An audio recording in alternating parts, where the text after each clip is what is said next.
Scott, Unpowder Kanmani, Director Lejo Thomas, Writer Anish Kodole, Music ചെയ്തിരിക്കുന്നത് Samuel Abi.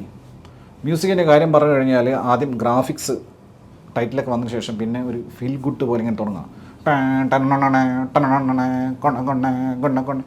ഇത് ഇങ്ങനത്തെ music അത് പല സിനിമകളും ശ്രദ്ധിച്ചിട്ടുള്ളതാണ്. ഈ ഫീൽ ഗുഡ് സിനിമകളിൽ ഇങ്ങനെ സ്കോറിട്ട് വെറുപ്പിക്കുക. സ്കോറിൻ്റെ കാര്യം തുടക്കത്തിലായതുകൊണ്ട് പറഞ്ഞാണ്, മറ്റ് ടെക്നീഷ്യൻസിനെ കുറിച്ചൊന്നും പറയുന്നില്ല. സീരിയൽ നിലവാരം പോലും ഇല്ലാത്ത രീതിയിലാണ് പരിപാടി മൊത്തം എടുത്തു വെച്ചിരിക്കുന്നത്.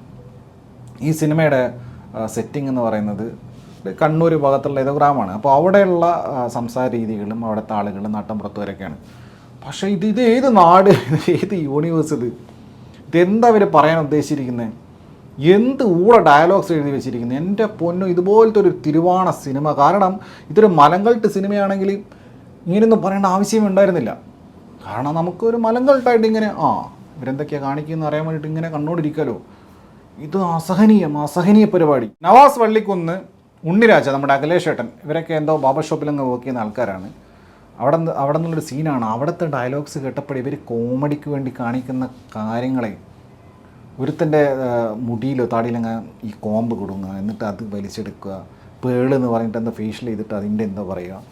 തുടക്കം മുതൽ എനിക്ക് മനസ്സിലായി ഇത് എങ്ങോട്ടാണ് പോകുന്നുള്ളൊരു അപകടം അപ്പോഴേ മണത്ത്.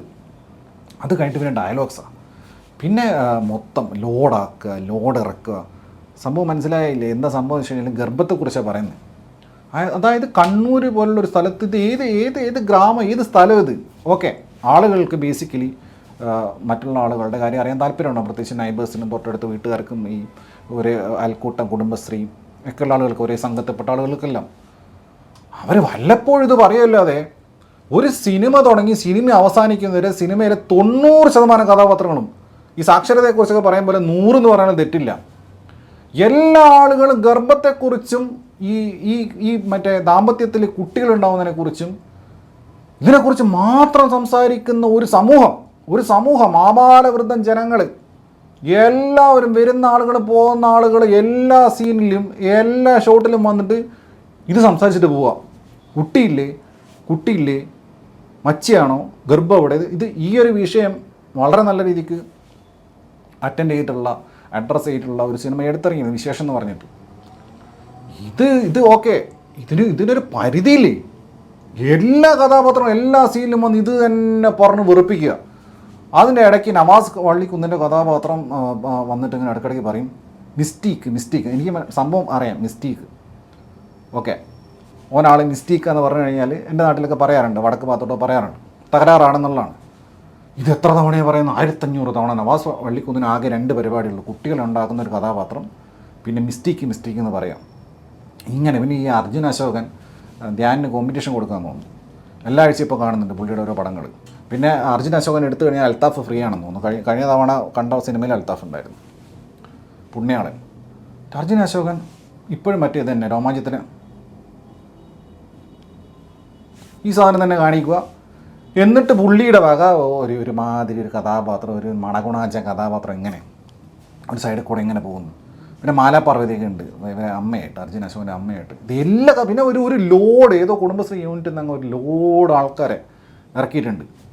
എന്നിട്ട് ഇവരെ ഫേസിൽ ക്യാമറ വെച്ചിട്ട് ഇവരോട് ഡയലോഗൊന്നും ഇല്ല, നിങ്ങൾ എന്നെ പറഞ്ഞാൽ തോന്നുന്നു. എന്നിട്ട് ഇവരെന്തോ പറയും, എന്നിട്ട് അതിന് ഡയലോഗ്സ് പിന്നെ കൊടുത്തേക്കുക. എന്താ ഡയലോഗ് വെച്ച് കഴിഞ്ഞാൽ, നിനക്ക് കുട്ടിയില്ലേ ചോദിക്കുന്ന ഒരു നാട്ടിലെ എല്ലാ ജനങ്ങളും കുട്ടിയില്ലേ ചോദിക്കുക. എന്നിട്ട് അങ്ങനെ റാപ്പ്. പിന്നെ അതിൻ്റെ ഇടയ്ക്ക് വിനീത് ശ്രീനിവാസൻ ഇടയ്ക്കിടയ്ക്ക് വന്ന് പാട്ട് പാടിപ്പോവും. ഗർഭം ഉണ്ടായില്ലെങ്കിൽ പാട്ട്, ഗർഭം ഉണ്ടാക്കാൻ പാട്ട്, ഗർഭം അലസിയ പാട്ട്, ഇങ്ങനെ എല്ലാ ഗർഭ പരിപാടിക്കും പാട്ട്. ജോണി ആൻ്റണിക്കുണ്ട്, ഗർഭവിദഗ്ധൻ, ഇതിൻ്റെ ആൾ. അദ്ദേഹം കഴിഞ്ഞ പടത്തിലോ ഈ പറഞ്ഞ വിശേഷത്തിലോ അദ്ദേഹം തന്നെയായിരുന്നു എൻ്റെ ഓർമ്മ. ഇതിനെന്തോ മറ്റേ ജീരകമുട്ടായി, മറ്റേ ഹോമിയോപ്പതി എന്തോ കൊടുക്കുന്ന ഡോക്ടറാണ്. ഇങ്ങനെ പിന്നെ ഓരോരോ പരിപാടികൾ, അതായത് കോമഡിയൊക്കെ ഉണ്ടാക്കാൻ വേണ്ടി പെടുന്ന കഷ്ടപ്പാടെന്ന് പറഞ്ഞു കഴിഞ്ഞാൽ, ഇതിൽ അർജുന അശോകൻ്റെ കഥാപാത്രം കണ്ണൂരാണല്ലോ. അപ്പോൾ മിഷ്യങ്കല്ലിൻ്റെ പരിപാടിയാണ്, കണ്ണൂർക്കല്ല്. അപ്പോൾ അവിടെ ബംഗാളികളൊക്കെ പണിയെടുക്കുന്നുണ്ട്. അപ്പോൾ ബംഗാളി പണിയെടുക്കുന്ന സമയത്ത് ബംഗാളി കഞ്ഞി കുടിക്കുമ്പോൾ കഞ്ഞിയിൽ കല്ല്. അപ്പോൾ ഡയലോഗാണ്, കല്ല് നമ്മുടെ കഞ്ഞി, അതുകൊണ്ട് കഞ്ഞിയിൽ കല്ല്, ഇങ്ങനത്തെ പരിപാടി. അത് സന്തോഷം എന്ന് പറഞ്ഞ ഒരു കഥാപാത്രമുണ്ട്. അപ്പോൾ അത് ബംഗാളിയാണോ മലയാളമാണോ എനിക്ക് മനസ്സിലായിട്ടില്ല. കഥാപാത്രം കാണിക്കുന്ന കോപ്രായങ്ങൾ കാണണം. ഇങ്ങനെ വരിക, എന്തൊക്കെയോ കാണിക്കുക, നാടകത്തിലൊക്കെ അഭിനയിക്കുമ്പോൾ വന്ന് അഭിനയിക്കുക, ഇങ്ങനെയുള്ള പരിപാടി. പിന്നെ എന്തോ ബീറ് കുടിച്ചിട്ട് തുപ്പുക. പിന്നെ വരുന്നവർ, അതായത് ആരൊക്കെ ഒരു കല്യാണ വീട്ടിൻ്റെ പുറകു വയസ്സ് വെള്ളം അടിക്കാൻ വന്നിട്ട് ഗർഭമുണ്ടോ എന്ന് ചോദിക്കുക. ഇതിനൊരു പരിധിയില്ലേ? ഗർഭക്കേസിനൊരു പരിധിയില്ലേ? വല്ലാത്ത ജാതി ഉറപ്പിക്കൽ. ഇതിൽ ആകെ സഹിക്കാൻ പറ്റുന്നതായിട്ട് തോന്നിയിട്ടുള്ളത് അഭിനയം വെച്ച് നോക്കുന്ന സമയത്ത് അനഘ നാരായണൻ മാത്രമാണ്. പക്ഷെ അവരുടെ കഥാപാത്രവും വളരെ വീക്കാണ്, യാതൊരു കൺസിസ്റ്റൻസി ഇല്ലാത്ത കഥാപാത്രം. ഇങ്ങനെ അവരുടെ ഒരു കൺസിസ്റ്റൻസി ഇല്ല, കഥാപാത്രത്തിന് യാതൊരുവിധ ക്യാരക്ടർ കൺസിസ്റ്റൻസി ഇല്ല. അതങ്ങനെ എഴുതി വെച്ചിരിക്കുന്നു. അപ്പോൾ പിന്നെ അങ്ങനെ ചെയ്യാൻ പറ്റും? അങ്ങനെയുള്ള പരിപാടികൾ. എന്നിട്ട് അവരെയും കളിയാക്കുക, വൈറൽ യുവതി, വൈറൽ യുവതി, ഇങ്ങനെയൊക്കെ പറഞ്ഞിട്ട് ഇതിങ്ങനെ പോവാണ്. അല്ലെങ്കിൽ ആട്ടിൽ എന്തൊക്കെയോ പണിയൊക്കെ എടുത്തിട്ടുണ്ട്. ഇവരേതോ മലമുകളിൽ പോയിട്ട് ഒരു സെറ്റിട്ടാന്ന് നമുക്ക് തോന്നാൻ പാടില്ലല്ലോ. എന്നിട്ട് LED ബൾബൊക്കെ മാല ബൾബൊക്കെ കത്തിച്ച് വെച്ചേക്കുന്നു. ഏതോ കറണ്ടില്ലാത്ത ഏതോ മലേൻ്റെ മുകളിൽ. എന്നിട്ട് അവിടെ നിന്ന് ഇരുന്ന് വെള്ളം അടിക്കുന്നു. ഇങ്ങനെ ഓരോ സെറ്റപ്പുകൾ. പിന്നെ ചില കോമഡിയൊക്കെ ഉണ്ട്. അപ്പോൾ നവാസ് വള്ളിക്കുന്നിൻ്റെ മിസ്റ്റേക്ക് ഭാര്യയോട് ചോദിക്കും, ഭാര്യയുടെ സ്റ്റാറ്റസ് എന്താണെന്ന് ചോദിക്കുക. അപ്പോൾ അവളുടെ സ്റ്റാറ്റസ് തലശ്ശേരി കടപ്പുറ.